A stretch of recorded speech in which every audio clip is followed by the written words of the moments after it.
Nick Cannon Mornings on Power 106. It is time for close conversations, up close and personal with people I admire, one-on-one, going all the way in, and this brother is definitely on that list. They are saying he's the new British Prince of Afrowave, if what I've heard. I mean, I love that title. My man Afro B in the building. What's up, man? What's good, King? Man, How you? I'm good, man. Good. Now, I mean, we just got to get to it. Like, the Joanna is everywhere. Crazy. Like, crazy. Did you expect this record? Not obviously, you got other joints that's going crazy too, but this one to just Global. take it there. Like, so there's certain records that be like, yo, that's gonna be around for 50 years. Yeah. That's like, you know what I mean? Like, they call those copyrights. That's one of them. Like, and it has that vibe to it. I feel like people gonna be singing this record forever, man. Like, whether it's the club, whether it's a barbecue, a family reunion, all that. Did you know it was gonna be one of these records? Yo, it was just a normal day in the studio, you know. I just had fun with my producers, Team Salute, and it's only when I put snippet on my Instagram that's when I realized, there's potential here. Yeah. So as soon as I released it, I attached like a dance challenge to the release, like a Kiki challenge, but I called it Drogba challenge. Yeah. And then just took off from there, man. And that's what, because I was always trying to understand that, because now Drogba is Drogba is what? How did that and Joanna go together? Okay, help me out. Drogba is a soccer player, football player from my country, my origin, which is Ivory Coast. Oh, okay. Yeah. So he played for a team called Chelsea, which is a top soccer team in London. Right. So I kind of use like a metaphor, simile, saying, why are you playing me like he plays soccer? So why is Joanna playing me like he plays? See, we just had a social studies lesson up in here. Now I get it. Now it goes all, okay. I was like, is Joanna Drogba? Dude, is that her last name? No. I didn't understand. But that was a bar. That was wordplay right there. Yeah. So I was just shouting it out to just let people know where I'm from as well. So then who in the hell is Joanna? Joanna, I made her up, man. But usually in interviews I say she's an ex that, just broke my heart, and now I'm shining. She's inspired by. Yeah. But with our sound, like the African sound, we tend to shout out female names. Yeah. So I just, chose Joanna that time. Now the Ivory Coast, man. Yeah, Ivory Coast. That's a beautiful place. One of the most beautiful places. You been there? Yeah. Oh, crazy. Yeah. That's lit. I mean, like, I've been to the motherland. I haven't gotten a chance to spend time. I've only been there once, like 20 years ago. Really? Yeah, but I'm looking to go like this. So that's where your family originated from, and you've been in the UK since. Yeah. How did it all come about in the music game for you? So I started off playing keys in church. Really? Yeah. So you're nice with it. Yeah, so I grew up listening to everything from 50 to Commission, to T-Pain, Akon, Sean.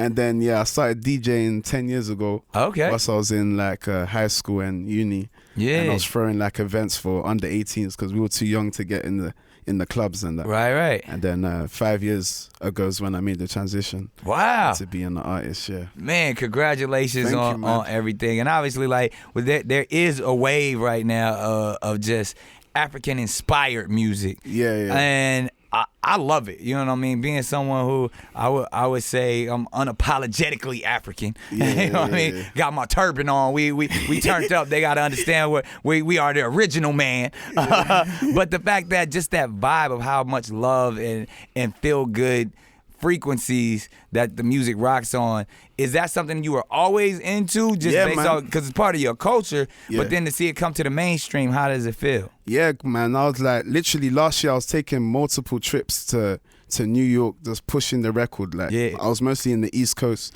so I was just doing it for it to get to like this position. Yeah. So when I noticed that it started to get played on certain radio stations in New York, I literally flew myself out there with a manager. I did as much press as possible. Nah, that's smart. And then because I feel like when you want to push a song, it's good to do it online, but you need to be there physically as well, meeting people, speaking to people. And the global vibes, you know what I mean? Exactly. The fact that you're from the UK, you representing the motherland, you can still operate smoothly over here in the States. Like, that's you taking over. It's international in a real way. And to be an international artist, those are the artists that that do it the best. You know what I mean? No offense to anybody that's rocking locally, but you got to start locally. But when you can have an impact worldwide, that's next level, man. So I don't know if you purposely setting it up to do it that man, way. I'm just pushing, man, non-stop work, man. But even like the sound is so global as well, and that's why I feel like, you know, the Joanna record is one of those records that it's just gonna stick with us, man. So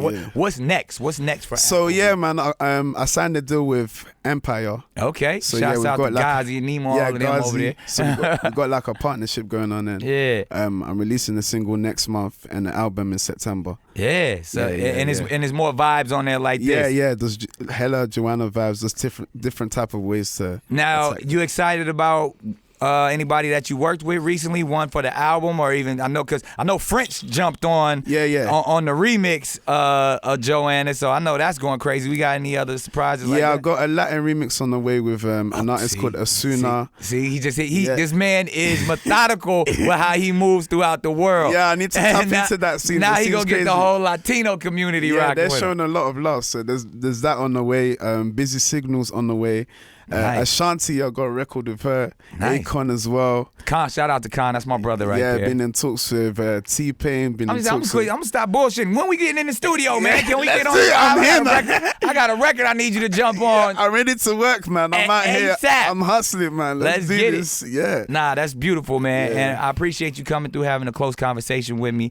Right now, people want to get to you and pull up on you, your music, your vibes. How do they follow you? You know, all the digital platforms. Just search AfroB. Instagram, Twitter, Snapchat, AfroB 2_. Yeah, find me, man. And you know we can't let you out of here without you. I got the vest on. You know what I mean? We shooting shots up here. It's a little segment we like to call the firing squad. I'm gonna just hit you with some random questions. You got to answer them as quickly as possible. Rapid. I'm gonna shoot them at you. You tell me where it is. First question: feared or loved? Loved. All right. No gangsterism in it. You ain't worried about people being scared of you. You just want everybody to love you. I feel like, I'm a cool guy, man. There's nothing to be scared about. Now, speaking of fears, what's your biggest fear? My biggest fear, let's say God.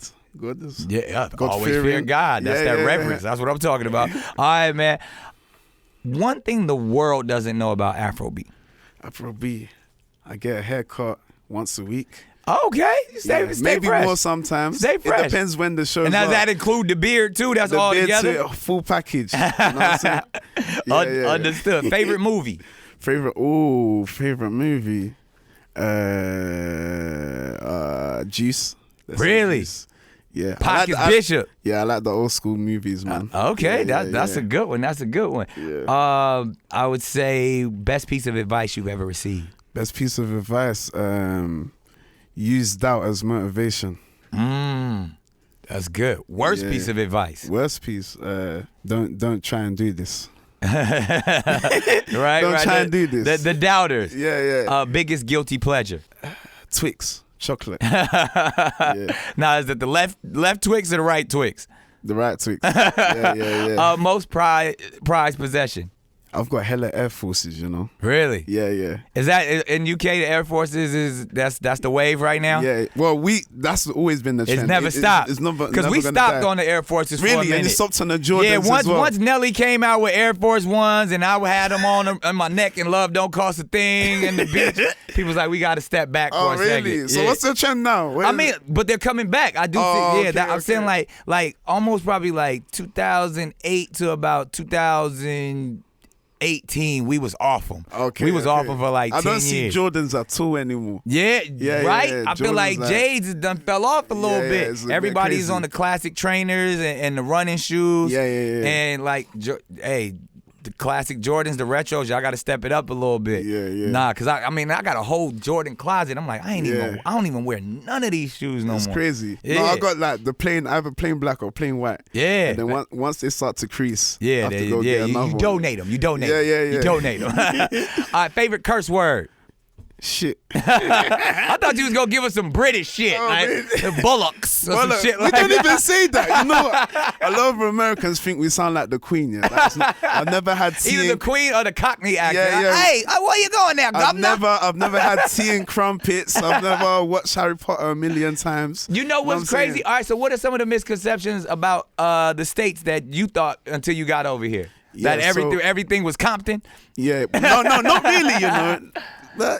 Well, yeah, from the outside, we just think everyone's just getting shot by police. But once and then you get over here, it's all love. It's not like it's the same thing. Like I love going to the UK, man. Like and just the vibes over there, and everybody's so cool because it's where like even our people. It's a lot coming from the islands, so you got a lot of Jamaicans, you got a lot from the Caribbean, then you got a lot of people from the motherland, from Africa and stuff. So just to see different types of people over there that we normally don't get to operate and kind of vibe with over here. So I love the fact that you moving again globally, doing your thing. Yeah, and then the last question in the firing squad, best word that describes you. Ambitious. Ooh. That means he's gonna be around for a long time, ladies and gentlemen. time. Strategic. There it is. Afro B on Nick Cannon Mornings on Power 106. Bless up, man. Bless up. Oh, bless.